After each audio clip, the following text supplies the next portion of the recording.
Have you ever accidentally become the spokesperson for a timeshare presentation you attended?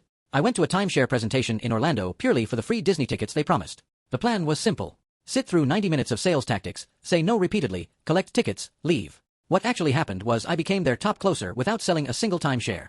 It started when the presenter, a sweaty guy named Chad, asked if anyone had questions. I raised my hand, genuinely curious about the math. So, you're saying for $40,000 I get 1 week a year at this specific resort? That's essentially paying $5,000 per week to vacation in my own property that I can't actually use 51 weeks of a year. The room went quiet. Chad's eye twitched. Well, when you put it that way, and the maintenance fees are how much annually? I continued doing quick calculations on my phone.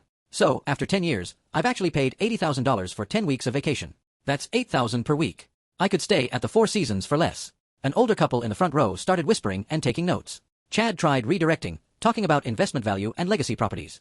I kept asking questions, not maliciously, just genuinely fascinated by the business model. But you're competing against Airbnb now, where I can rent someone's actual house for a week without any commitment. How is this better?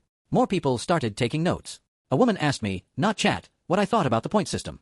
Well, I said, turning in my chair, from what I understand, the points depreciate in value while the fees increase. So, you're essentially buying a depreciating asset with increasing liabilities. It's like buying a car that loses value, but the insurance goes up every year forever. The crowd was now fully facing me instead of Chad. Someone asked if I was a financial advisor. I said, no, I just watched a lot of YouTube videos about personal finance. Chad tried to regain control by bringing out his manager, a woman named Diane, who radiated aggressive positivity. She started talking about exclusive benefits and VIP treatment. I raised my hand again. Diane, quick question. If I invested that $40,000 in an index fund with average returns, in 20 years, I'd have roughly $160,000. That could pay for a lot of VIP treatment at actual hotels where I'm not locked into specific dates and locations. The couple in front of me stood up and headed for the exit. Others followed. Diane's smile looked painful now. She pivoted to emotional manipulation, talking about family memories and legacy gifts for children. Interesting point about children, I said. Would they inherit the maintenance fees, too? Because that seems less like a gift and more like assigning them homework that cost $2,000 a year. By now, half the room was empty. The remaining people were treating me like their protective shield against sales pressure. One guy actually moved his chair next to mine. Diane brought out the nuclear option, the today-only special price. $30,000 instead of $40,000, she announced desperately. I pulled up my calculator again. So that's still roughly double what the average American has in their retirement savings for the privilege of vacationing in the same place every year. The last couple walked out. It was just me, my new friend Carl, who'd scooted next to me, and the increasingly panicked sales team. Diane disappeared and returned with a VP of sales, a man who looked like he sold used cars in a previous life. What's it going to take to get you in a timeshare today? He asked me directly.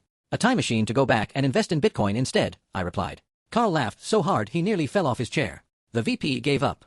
They handed me my Disney tickets with visible disgust. As I was leaving, Carl stopped me in the parking lot. You just saved me $40,000, he said, shaking my hand. I'm telling everyone about this. Apparently, he did.